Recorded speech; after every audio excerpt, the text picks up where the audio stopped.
can we trust the Gospels? When were they written? Who wrote them? And what survived? You've probably heard some version of this. The Gospels were written centuries after Jesus died. Nobody knows who wrote them, and they've been copied and recopied so many times that the version we have now barely resembles the original. Some of that is flatly wrong. Some of it points at something real. Today, I want to separate the two carefully and tell you where the evidence is strong and honestly, where it isn't. So let's take a look at it one question at a time. Again, my name is Jonathan Roberts. I appreciate you for following. If you haven't yet, please subscribe. So over the last few videos, we've built from arguments of God's existence to whether Jesus existed at all, and then the evidence of the resurrection. This video sits underneath all of that because a lot of what we discussed depends on documents, and it's fair to ask how much weight those documents can carry.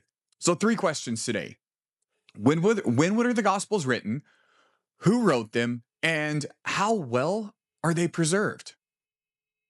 So start with dating, because this is where the popular claim is most clearly wrong.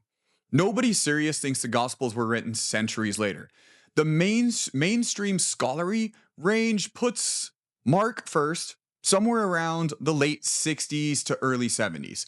Matthew and Luke follow, commonly dated to the 80s, and then John is usually placed last, somewhere near the 90s or slightly after.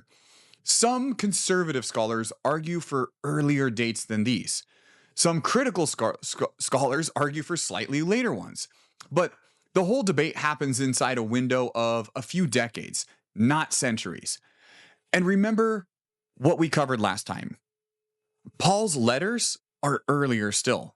And the resurrection creed he passes along to in 1 Corinthians is earlier than that. So the gap between the events and the writing is roughly a generation. That's short by ancient standards. Many of our sources for well-known figures on the ancient world were written far longer after that. And historians use them routinely. Now, let me push back on my own points, because a generation is not nothing. 30 to 60 years is enough time for memory to shift, for stories to be shaped in the retelling, and for the concerns of later communities to influence how events get framed. That's real historical consideration, and dismissing it isn't honest. So, 2 things temper with it. First, this was a culture built on oral transmission, where communities memorized repeated teachings deliberately and with care. And that's a different setting than a modern game of telephone. Second, the window is short enough that people who lived through the events were still around. Not all of them, but enough to push back on major distortions. So, a real gap, but a manageable one, not centuries of free invention. This is the question where I have to be the most careful with you, because the popular Christian answer overstates this case. The Gospels are formally anonymous. The texts themselves don't name the authors. The titles we use, according to Matthew, according to Mark, and so on, were attached early, but they were attached by the church, not signed by the writers.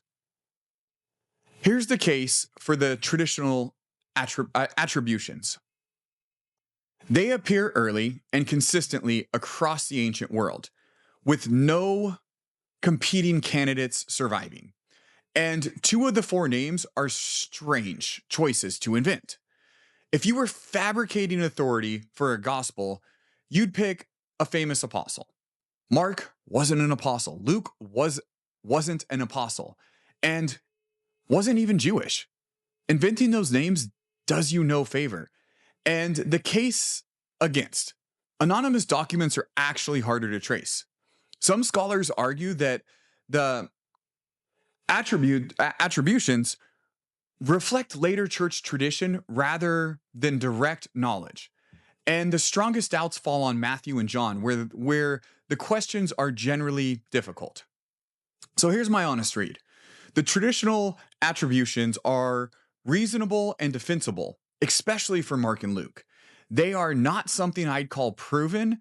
And if someone tells you that the authorship of the Gospels is settled question, they're overselling it in one direction or another. So now the copying question.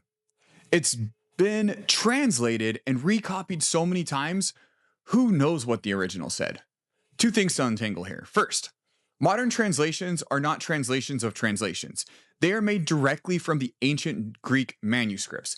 The old telephone game picture doesn't describe how this actually works.